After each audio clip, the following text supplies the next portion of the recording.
Welcome back for another Naval History edition of the Proceedings podcast, brought to you today by Booz Allen. Booz Allen delivers outcomes with speed for the nation's most critical defense priorities. Work with solution engineers who use AI, cyber, and quantum to help warfighters collaborate faster with allies and partners, from the open seas to the edge of space. Learn more at boozallen.com/defense. Well, it's early April here in Annapolis, and it was 160 years ago this very time that our nation was coming out of the most traumatic, wrenching event we've ever undergone. The Civil War was finally winding down after 4 long and brutal years.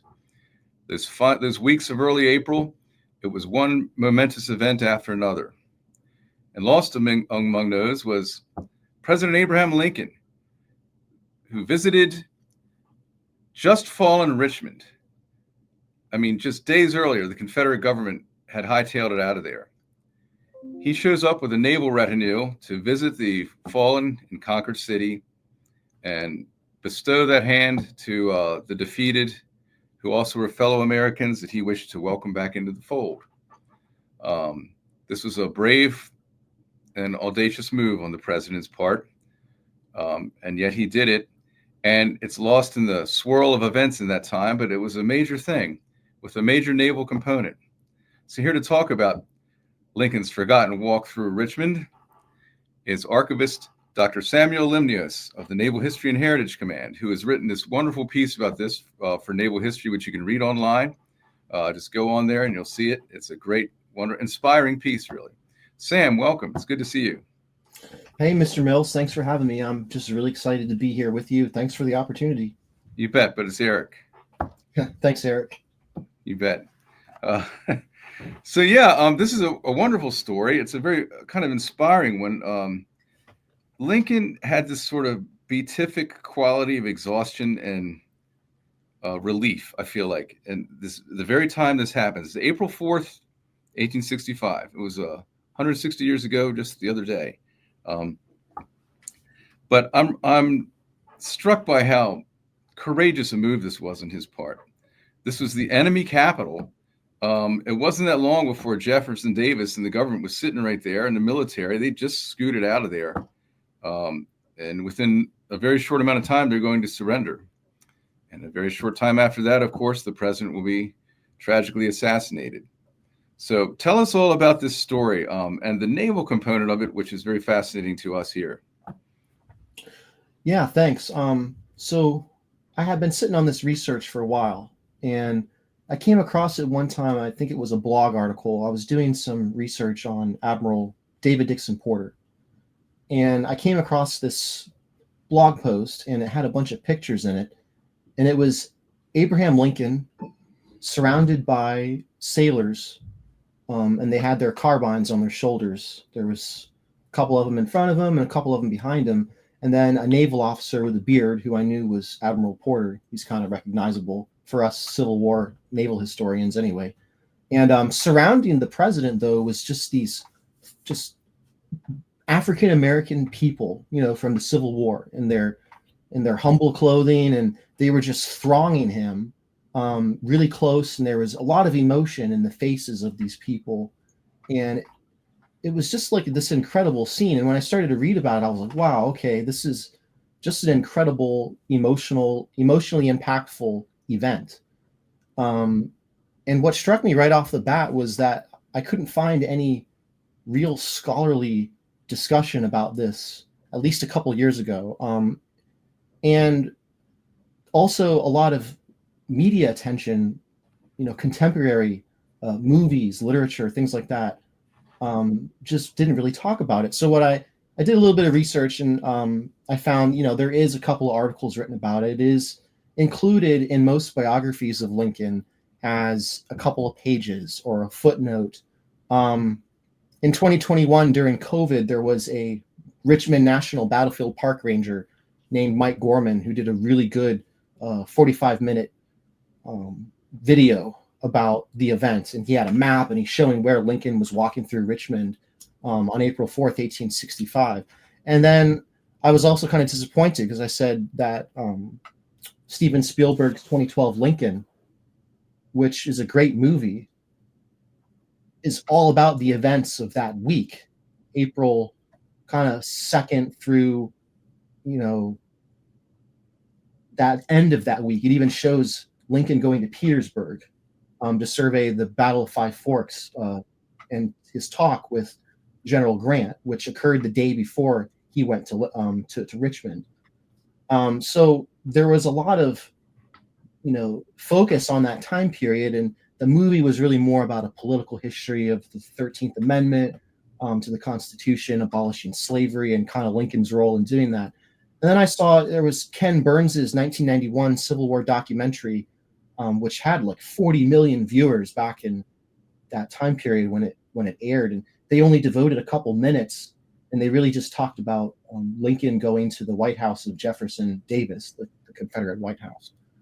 So I saw there was a lack of attention to this event, and when I did the research, it struck me, okay, there's a whole lot going on here, but what struck me the most was the naval theme of it. The fact that Lincoln was only surrounded by a dozen sailors.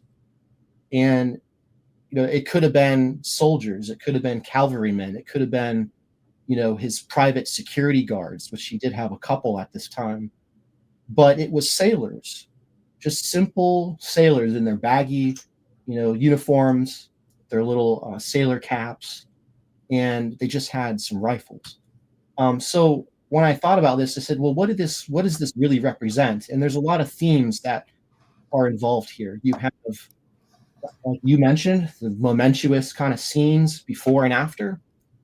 And I think it was made even more powerful by the fact that Lincoln was killed 10 days later.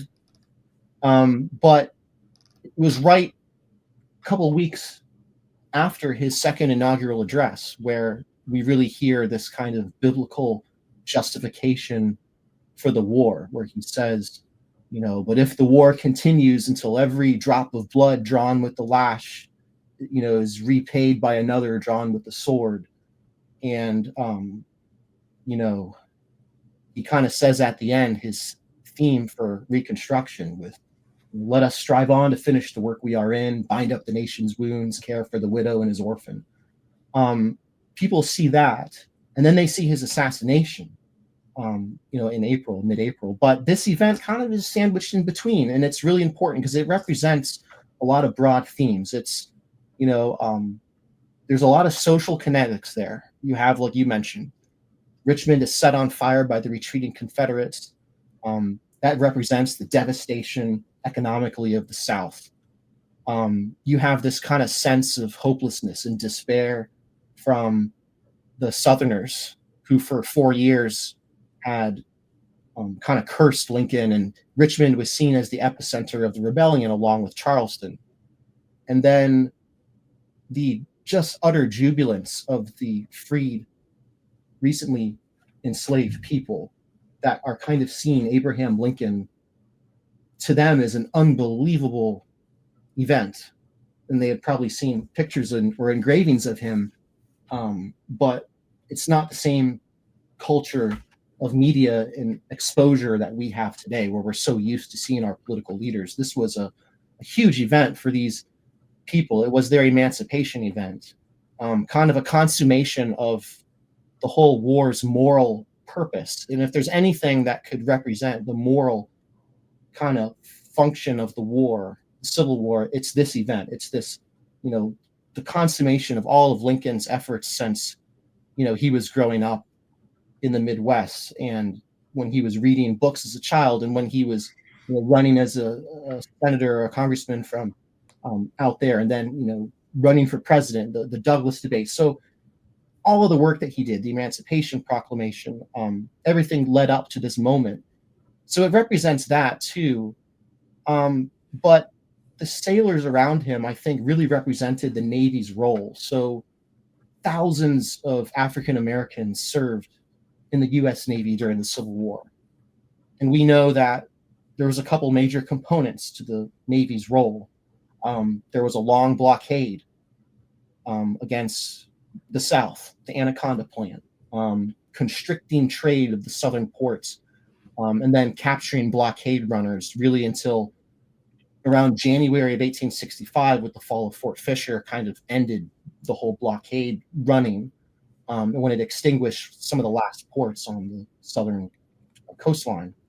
But also you have these sailors, and what do they represent? There's just the service of thousands and thousands of both white and black sailors, and I think it also represented Lincoln's humility in a lot of ways too. I mean, he didn't come to Richmond as a conqueror, like you mentioned earlier. He was just kind of tired, and we can get into that a little bit later. But he came there as, obviously there was some joy, but I think the feelings were more relief that the war was finally drawing to an end, and that the bloodshed and the destruction of the American people was coming to a close, and that Lincoln's thoughts were turning more towards peace and reconstruction, and then the forgiveness that we know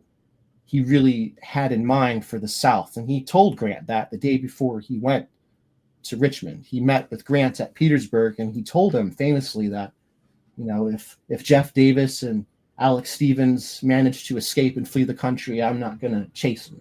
Send the boys back to their homes, back to their farms, and just kind of let them be, let them go back to normal life. And he doesn't want people to hang. He doesn't want a spirit of vengeance and retribution is really lacking from Lincoln in all the records that we can reconstruct for his opinions and his thoughts near the end of his life, and kind of gleaning, how would Lincoln have gone about doing reconstruction? Well, we can kind of glean it from these last weeks, but from those events of those last weeks, this event in particular, Eric, really stood out to me as a moral symbolism of the war's intent and its impact. Oh, it's just oozing with symbolism. I know, and that's what grabbed me as well. And you mentioned how he'd famously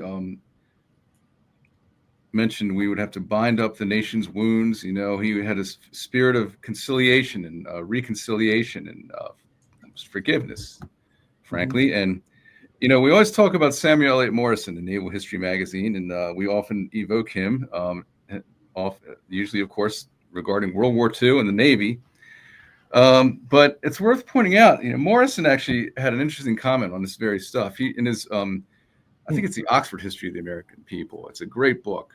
One of the best overview American histories you can read is by Samuel Eliot Morison. The man was a great historian and a prose stylist par excellence. And he had this wonderful insight about how you mentioned 10 days later, Lincoln is going to be assassinated. And Morrison points out that John Wilkes Booth was the worst thing that happened to the Confederacy. By assassinating Lincoln and just fulfilling that sense of, so many had toward Lincoln, he unleashed more hell on the post-war South than Lincoln ever would have allowed. Once Lincoln was assassinated, the more radical Republicans, now there was nothing standing in their way to really come down punitively on the former Confederacy. And if Lincoln had lived, it's one of the great what ifs, how much more of a hopefully conciliatory and smooth process the reuniting of America would have been. He was all about that. He would have been the South's best friend after having defeated the South.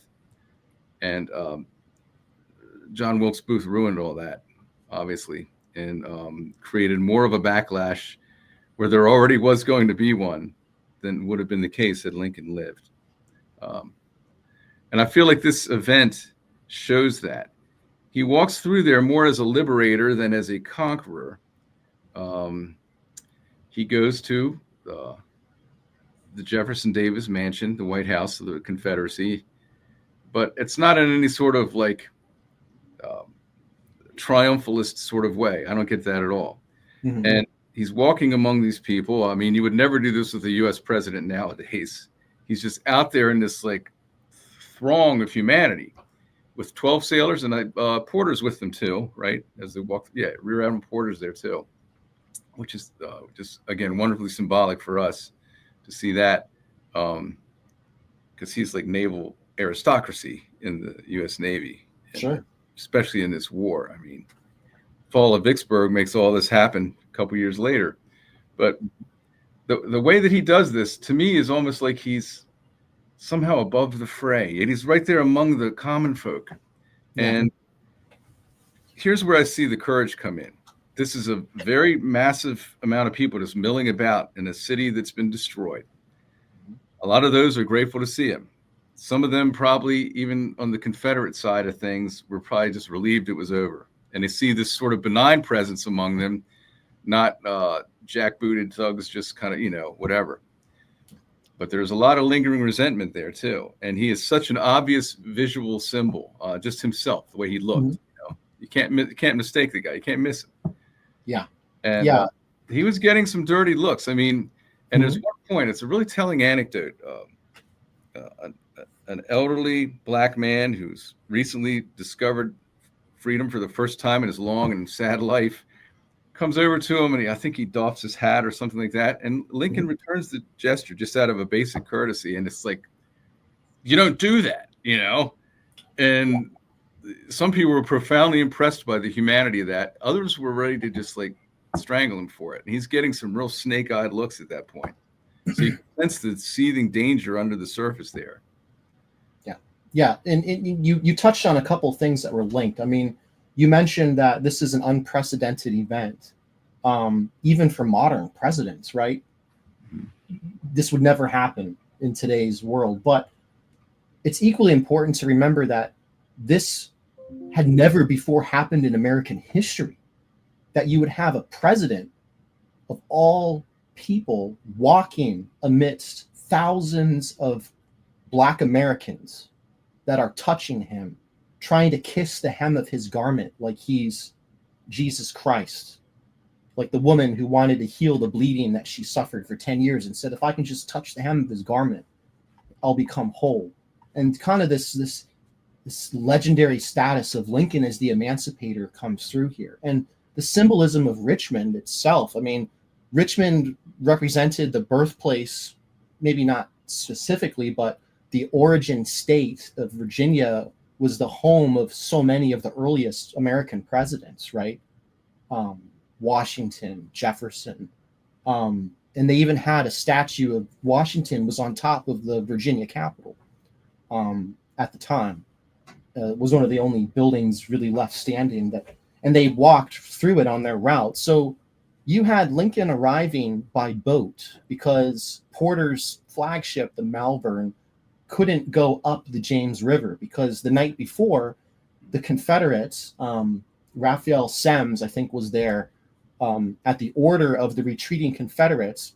They blew up all the remaining ironclads in that area, in the waterways. And there were so many other obstructions, sunken boats, mines that were still actively floating around.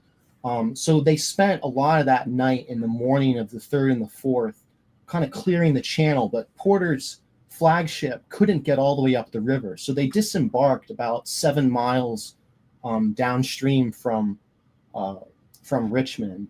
And there's a lot of media accounts and even scholarly accounts that get it wrong, that say that Lincoln and Porter and the 12 sailors landed at Rocket's Wharf, which is kind of like the formal wharf of Richmond, but they didn't actually go there. They went all the way down to kind of like the city center and offloaded at this pier, not even kind of like a part of the embankment at the city's end where it meets the river. And almost immediately, Lincoln, Porter, these 12 sailors, and Lincoln's son, Tad, who was celebrating his 12th birthday on April 4th. This was his birthday.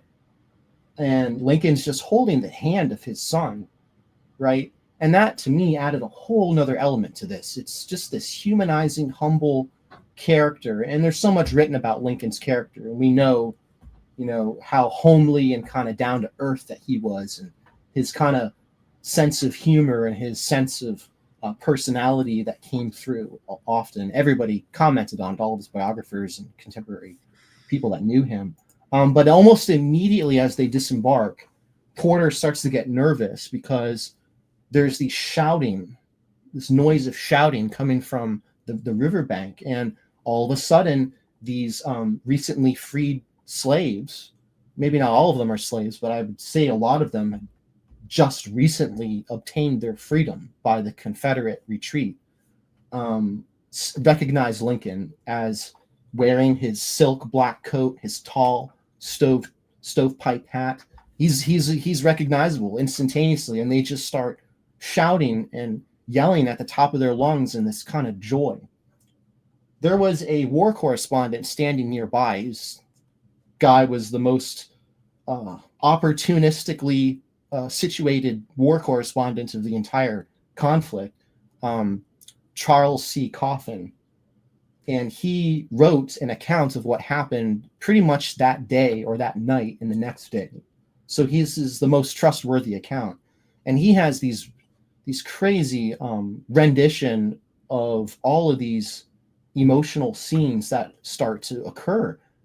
So the party makes their way up shore. They walk up a kind of like a northeastern track towards the Confederate White House, which is Jefferson Davis, the Confederate president's house. It's about a mile or so. I'm not going to try to say the exact mileage it was from where they landed because I'll probably be wrong, but it wasn't too far. But it's mostly uphill, and it went uphill, and then it kind of cradled around the State Circle where the Virginia Capitol building is, and then it kind of went a little bit more northward. And almost immediately as they're making their way through this, it's just this gigantic crowd of humanity just encircles this small retinue of sailors, President Lincoln, Admiral Porter, the war correspondent, and his son Tad. And you just have this incredibly emotional scene that you mentioned. You have African American women that are so ecstatic at witnessing Abraham Lincoln's presence within 100 yards of them that they're just shouting at the top of their lungs, "Glory, glory, glory," or "Thank Jesus, thank you, Lord Jesus, for letting me see this," with just tears streaming down their faces. People are tossing and throwing their caps in the air and chanting and doing somersaults. And Admiral Porter said, in kind of his caustic fashion, that these people seem to spring from the earth itself, like just organically. This crowd of thousands, probably, people start to appear, and everybody is so tightly packed together that they're kind of like in a sea of people. And the only thing standing between the president and this crowd in the former capital of your enemy is these 12 sailors. And to your point about, hey, this is the enemy capital, Porter and the officers were worried about that. Porter made the comment that it would have been the easiest thing in the world to destroy the entire party if there had been a conspiracy or concerted effort to kill Abraham Lincoln, that this would have been the pristine moment to do it. But that Porter felt that the president had an army of supporters that were around him that would have died for him on the spot, in those freed, jubilant people that were kind of this organic mass of human emotion and natural joy that was surrounding him and insulating him from the kind of hatred that lay behind shuttered windows and closed doors. Charles Coffin said on numerous occasions they saw dirty looks from the thresholds of houses, or they saw window blinds or shades that were opened and suspiciously looked like gun-like objects were being pointed at them. And certainly, Lincoln's conduct towards these people, his acknowledgement of them, of their humanity, which we think, and today we read this and we're like, well, this is just common decency. But back then, this was a slave society, and free people did not associate themselves with slaves. They did not acknowledge them, with a common greeting of the day, like good morning or tipping your hat or bowing, which was a formal way and accepted social etiquette back then, to bow, to remove your hat. You got to remember that the kind of Victorian culture was much more formalized and ritualistic. And, this is going back to the 18th century in America with how people greeted each other. But one of the most interesting cases, and you mentioned it, was they reached the kind of state circle. This is about a half a mile into the walk of walking in this mass of people. And it was hot. I mean, the city was on fire the previous night. It's a hot day. Lincoln is wearing his silk coat, his jacket, his hat. He's exhausted. I mean, the walk is uphill. And there's so many emotions and things going on that they take a rest at the foot of the state circle of the hill. And that's when Charles Coffin, the war correspondent, notices this scene. And you mentioned it, but I'll quote it. He says, Coffin, this is him stating this. He says, while thus halting at the crest of the hill, an aged Negro wearing a few rags, barefooted, without a coat, his tattered garments made from gunny cloth, which is like a rough, coarse material, whose white, crisp hair appeared through his crownless straw hat, which he lifted from his head, and half kneeling, with clasped hands, gave utterance to the benediction, may the good Lord bless and keep you safe, Master President Lincoln. So the president lifted his own hat from his head and bowed to the old man. The moisture had gathered in his eyes, which he wiped away, and the procession moved on. So that's, to me, was such a powerful moment, because Coffin says that bow upset centuries of custom. He says it was a bow that upset the forms, the laws, and the ceremonies of centuries. It was a death shock to chivalry, meaning kind of that old Southern honor code and that kind of fierce culture that these people lived in, where they denied the humanity of enslaved people. It was a mortal wound to cast. Porter himself, who kind of exaggerates some of his scenes because he was a novelist later in life, he remembered that this was a really simple and humble affair, but it impressed him more than anything that he had seen in his entire life of that kind of event. He said he would have to photograph it to understand it. But at the same time, Coffin noticed that there were white Southerners who saw that and were just completely disgusted by Lincoln. So, setting aside the whole topic and discussion of Reconstruction and, the 13th Amendment, the 14th Amendment, and rights, and Lincoln's own, opinions on those subjects, you have this event here that represents the moral,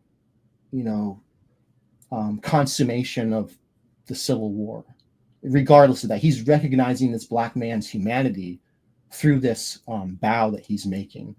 And Coffin's account, I trusted because he wrote it the day of, and that, and Porter talks about how, a slave bows and kisses Lincoln's feet, and, Lincoln tells him, well, get up, you're not going to bow to me. You only bow to the God and things like that. But, that's maybe Porter exaggerating. But this event, I think, happened, and it's a really symbolic event and so powerful. It just shocked me. And yeah, it's great that you brought that up. It's a fantastic event. Yeah, and the greatness of it is in the mere simplicity of it. It's mere good manners. And in the moment, I'm not sure he's even thinking, oh, I'm shattering centuries of decorum and hierarchy and all this. I think he's just back at you, I really think it was just a human little gesture he did that had profound ripple effects in the crowd around him. But boy, does it symbolize the moment in every way, shape, or form. I come not as your liberator and Lord. I come as your fellow human being.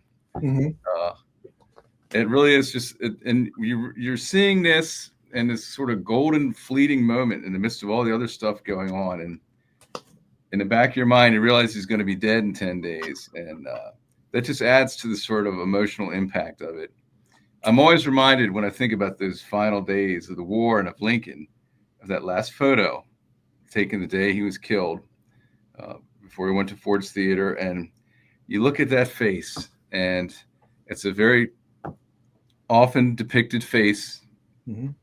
often photographed face, but he looks like he's aged 100 years in 4 years. He just looks completely wiped out and gaunt.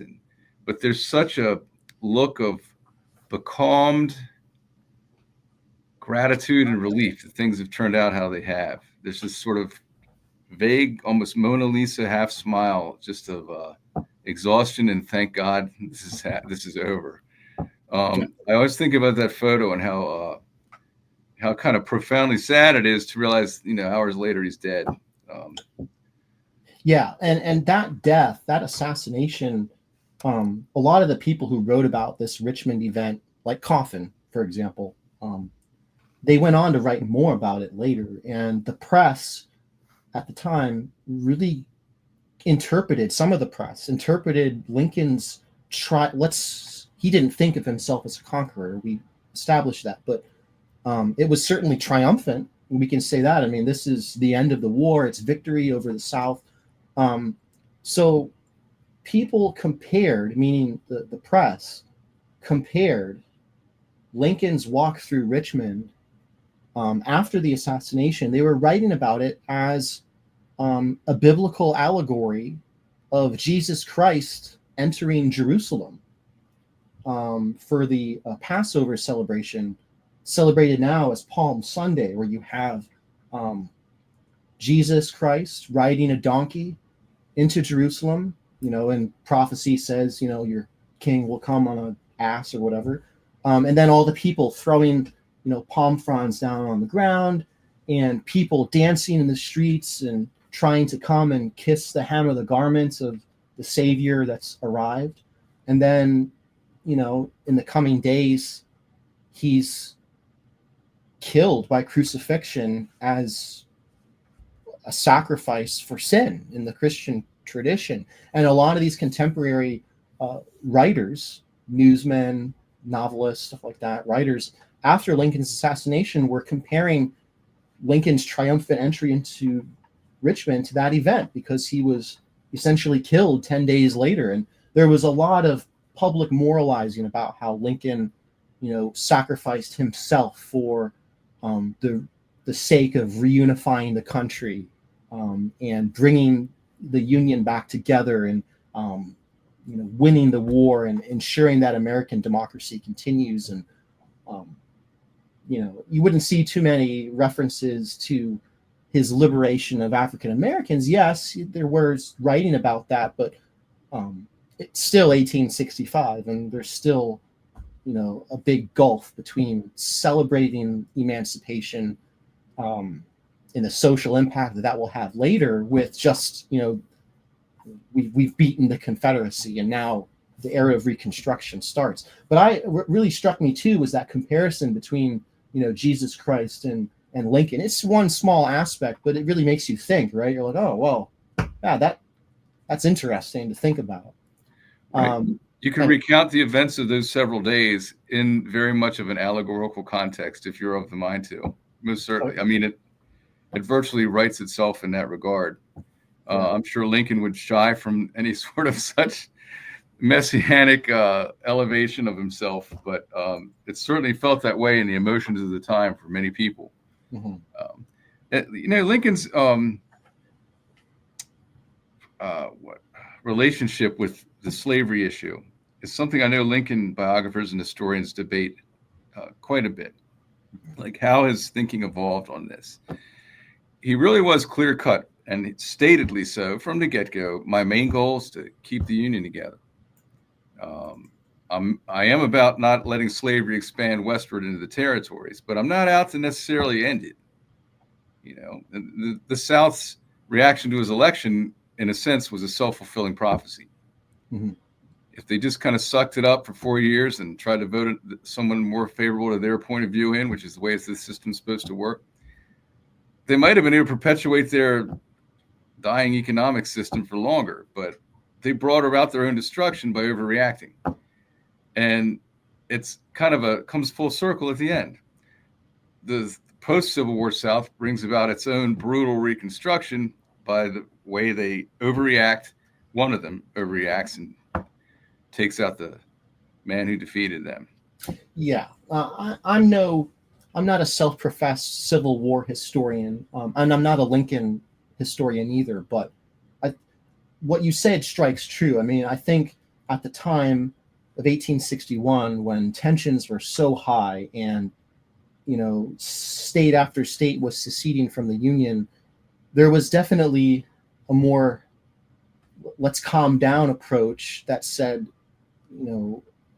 Democrats can still try to maintain slavery in the southern states through the legislative branch, through the judicial branch, holding, Lincoln's, whatever his decisions will be, which I don't think he was coming into the presidency to get rid of slavery, like you mentioned, but that some of the more wiser, cool heads among the southern population were counseling the hotheads to slow down. There are still checks and balances in the American political system, and we will be able to maintain slavery and perpetuate it, and kind of endure through this radical, what they construed as a radical Republican administration. And kind of, for all intents and purposes, it was. I mean, this was a party that tried to get the presidency in 1856 with Fremont, and in the South, this party was considered radical fanatics that wanted to destroy and upturn and revolutionize the American system.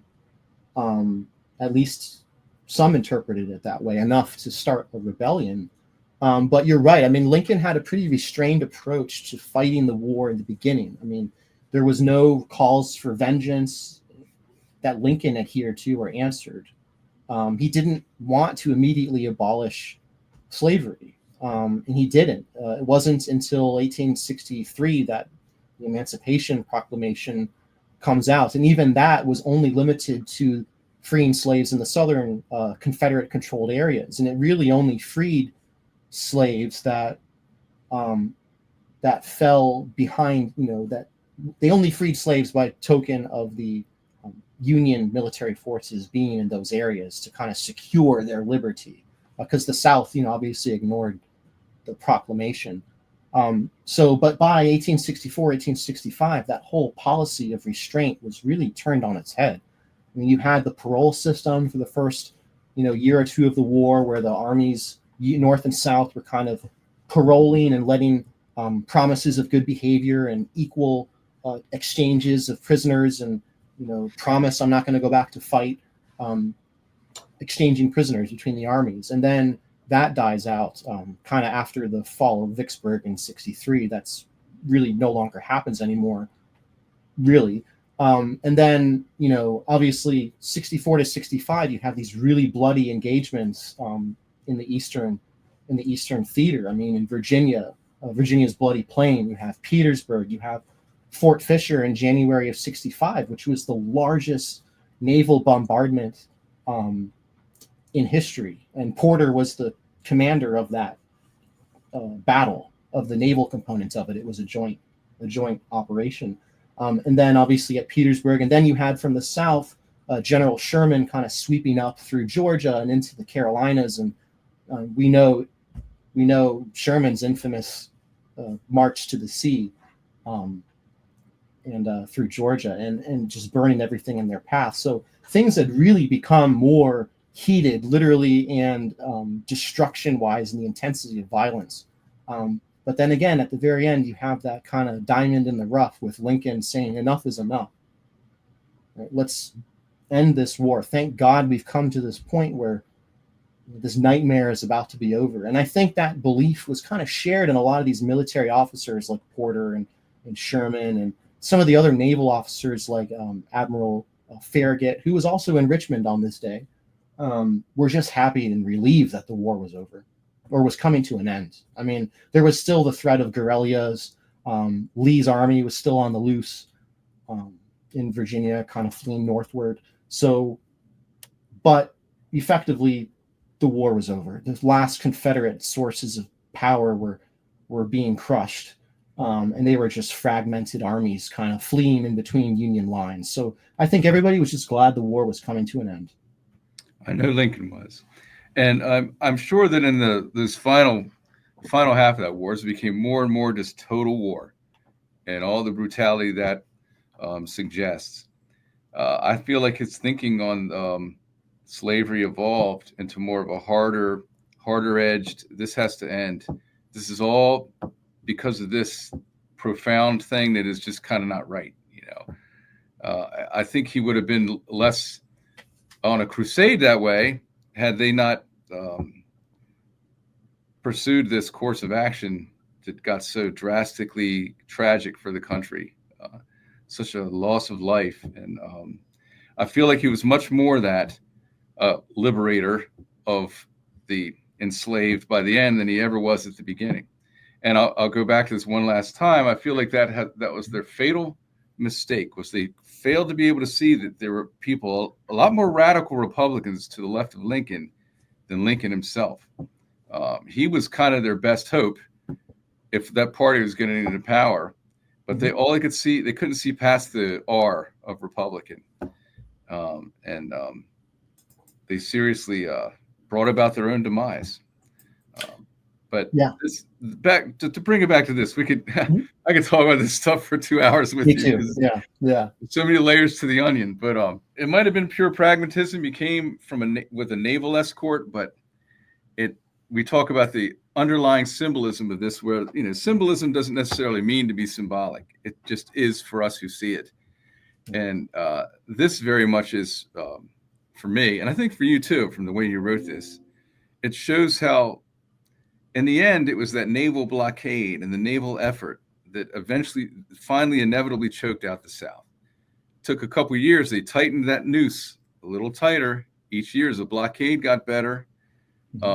But Richmond by 1862 or 3, there's food riots. Nothing's getting through there. They raise a draft. They let, if you have 20 slaves, you don't have to go. But if you're somebody who doesn't, you do have to go. I mean, there's all sorts of unrest in the South already happening.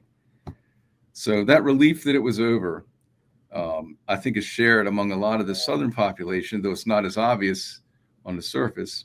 But the main point I would make is that it was the naval aspect of the Union strategy that was the determinant ultimately in the end.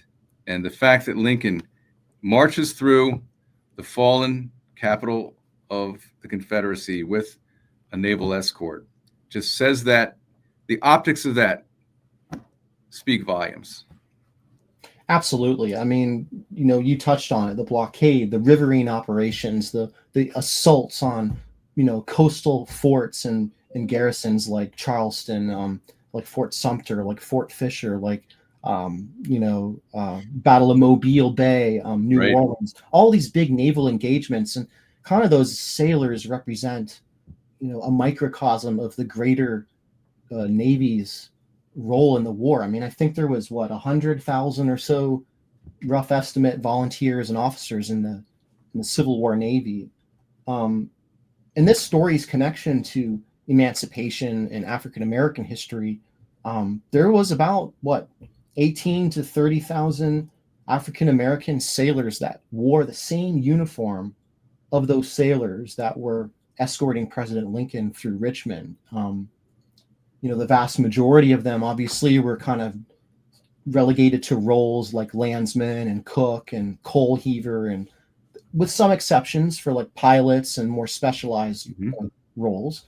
I'm not going to say that they all served in servile occupations, but that there was about 8% of 2 million Union defenders in the Civil War were African American, and 10 to 20,000 of them died in combat. So that dynamic too, that's all represented in this kind of humble troop of sailors that walked and escorted President Lincoln through the torched out capital of their enemy a day after they fled it, just surrounded by thousands of people that symbolize the moral consummation of the conflict. And I think it just showcases the Navy's quiet role in winning the war. right?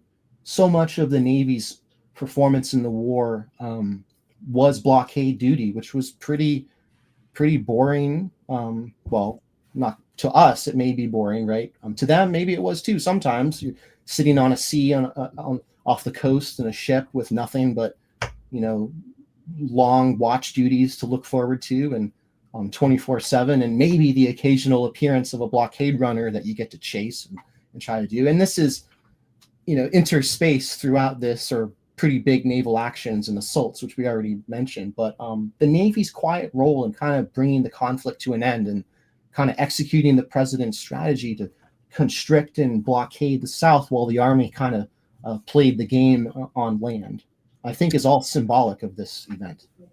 I'll close with one last symbolic thing that points this out to me. Vicksburg National, it's a National Park Service, National Military Park, Vicksburg. Anyway, you can visit Vicksburg. And if you do, it's not unlike Gettysburg. There's monuments the whole way up that steep incline as you go up to the pinnacle of Vicksburg. And there's monuments everywhere. You know, a statue to this brigade, a statue to this regiment, this, that, and the other, just, you know, the whole way up. Of all those, you know, the tallest monument at Vicksburg is the monument to the Navy. Because the Navy's important role, even Grant said, we couldn't have done this without Porter out there. I mean, this was a Navy-Army operation. It's the only reason Vicksburg fell. And as fell Vicksburg, so fell the South. And the tallest monument at Vicksburg is not to any kind of Army regiment or unit or anything. It's to the Navy at Vicksburg. It's funny when you think it's a city on a river in a landlocked area. Yes. And that's kind of striking that the largest monument is to the Navy. Yes. Yes. It's quite a thing. Well, Sam, this has been great. Like I said, we could talk about this all day till the cows come home. And this article is such food for thought. I hope everybody will go online and read this. It's really inspiring stuff. And now's the moment to think about these things on the 160th anniversary of them. Things can sometimes get rancorous in America, and we often feel like we're at the worst duality of being split that we have ever been. And all you have to do is think back to 160 years ago when things couldn't have been worse than they were then. And now, finally, they were over.